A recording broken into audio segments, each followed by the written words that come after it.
आज हमारे साथ हैं 3 साल दिल्ली के मुख्यमंत्री रह चुके आम आदमी पार्टी के राष्ट्रीय संयोजक श्री अरविंद केजरीवाल जी। सर, स्वागत है आपका नुक्कड़बाजी पर। अरविंद जी, आप तो हमेशा खबरों में रहते हैं, लेकिन दिल्ली चुनाव के बाद तो आप जैसे गायब ही हो गए। आजकल क्या कर रहे हैं? टीम बना रहा हूँ।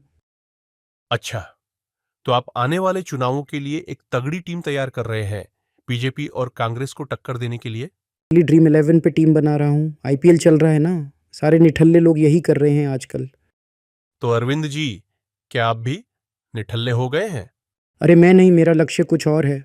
अब देखिए, मोदी जी ने हमारे सारे कमाई के साधन बंद करवा दिए, तो अब यही सहारा बचा है।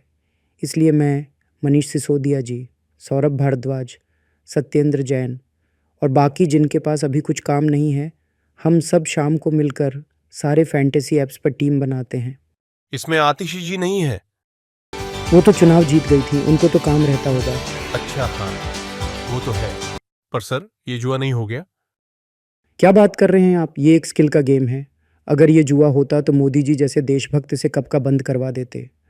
ये सब कभी चलने देते? और इतने बड़े बड़े जो देश के रोल मॉडल हैं, विराट कोहली, रोहित शर्मा, कपिल देव और अपने आमिर खान, क्या ये सब इसे प्रमोट करते अगर ये जुआ होता? बात तो सही बोला आपने। फिर भी आपको कोई क्रिकेट एक्सपर्ट तो रखना चाहिए। हाँ है ना, हरभजन सिंह को हमने पार्टी में इसीलिए तो लिया था, वही हमें गाइड करते हैं।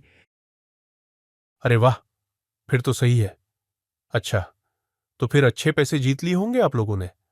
देखिए, किसी महान आदमी ने कहा था, क्यों या तो जीत होती है या सीख। तो ऐसा समझिए कि हम अभी लर्निंग फेज में हैं।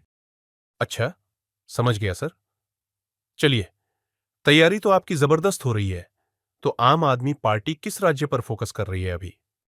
देखिए, हम कोशिश तो कर्नाटक के लिए कर रहे थे। वहाँ पढ़े लिखे लोग हैं और उनके मुद्दे भी बहुत गंभीर हैं। पता है, बेंगलुरु में म्यूनिसिपैलिटी के चुनाव 5 साल से नहीं हुए, बहुत खराब हालात हैं। हाँ सर, पर आपका चुनाव चिन्ह भी तो झाड़ू है। बिल्कुल सही बात है, पर विक्रम जी, बात जमी नहीं। क्यों, क्या हो गया? मुझे कन्नड़ नहीं आती ना, जब मैं हिंदी बोलता हूँ तो लोग गुस्सा हो जाते हैं। पर सर, मोदी जी को भी तो कन्नड़ नहीं आती। तो वो भी तो हार गए इस बार। अच्छा हाँ, लेकिन अरविंद जी, यही प्रॉब्लम तो महाराष्ट्र में भी है। देखा कैसे बैंक वालों को पकड़ पकड़ कर मार रहे हैं वहां।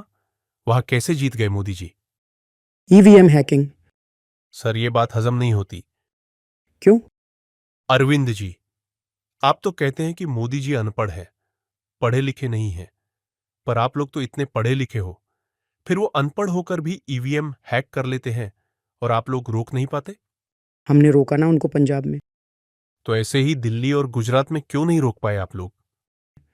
गुजरात और दिल्ली में प्रशासन साथ दे देता है। अमित शाह जी ने सबको जेब में रखा हुआ है, हमें कुछ करने ही नहीं देते।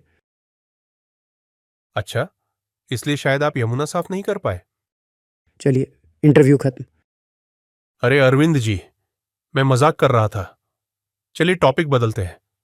घर पर सब कैसे हैं? सब ठीक है, धन्यवाद। मैडम कैसी हैं? वो भी बढ़िया हैं। अरविंद जी, जब आप जेल गए, माफ कीजिए, मेरा मतलब जब जेल जाना पड़ा तो आपने अपनी श्रीमती जी को आगे खड़ा किया। ये आइडिया कहां से आया? लालू जी से। लेकिन अरविंद जी, आप तो लालू जी को भ्रष्ट कहते थे जब अन्ना हजारे का आंदोलन चल रहा था। देखिए, कहने को तो मैंने ये भी कहा था कि मैं अपने बच्चों की कसम खाकर कहता हूँ कि कभी चुनाव नहीं लड़ूंगा, लेकिन लड़ा ना। इसका मतलब आपकी बातों पर कोई भरोसा नहीं। बिल्कुल। आप मेरे बातों पर भरोसा मत कीजिए, मुझ पर कीजिए। अच्छा। देखिए, जब हम पैदा होते हैं तो सब कुछ सीख कर नहीं आते। जैसे जैसे हम दुनिया को देखते हैं, समझते हैं, वैसे ही हमारे विचार भी बदलते हैं। उसी तरह मेरे भी विचार बदलते रहेंगे। लालू जी बहुत ही कर्मठ और ज़मीन से जुड़े नेता हैं। ओह अच्छा। उनकी इमेज गलत बन गई है। सर, इस तरह तो आप कल को कांग्रेस के साथ भी हाथ मिला लेंगे। देखिए, देश हित के लिए मुझे जिससे भी हाथ मिलाना हो मैं मिलाऊंगा। तो आप मोदी जी से भी हाथ मिला लेंगे? हाँ, अगर देश हित में हुआ तो बिल्कुल। अरविंद जी, आप ये क्या बोल रहे हैं? विचारधारा भी कोई चीज होती है। अपने सपोर्टर्स का तो सोचिए। आपके पापा सालों से बगल में बनिए की दुकान से सामान लाया करते थे। आज डिलीवरी वाला आपको 2 रुपये की छूट दे देता है, तो आपने उस पुराने दुकानदार से सामान लेना बंद कर दिया। उसकी दुकान बंद हो गई। क्या आपने कभी उसके बारे में सोचा? पर सर, तो हम पार्टी, मेरा मतलब है देश को बचाने के लिए इतना भी नहीं कर सकते। लेकिन अरविंद जी। अब चलिए, टीम बनाने का टाइम हो गया है। आज 2 मैच हैं, बहुत काम है। ठीक है सर, आशा करता हूं कि आप लर्न मोड से विन मोड में आ जाए और फिर से भारतीय राजनीति में धमाकेदार वापसी करें। और आप भी कन्नड़ और मराठी सीख लीजिए, नहीं तो बहुत मार पड़ने वाली है।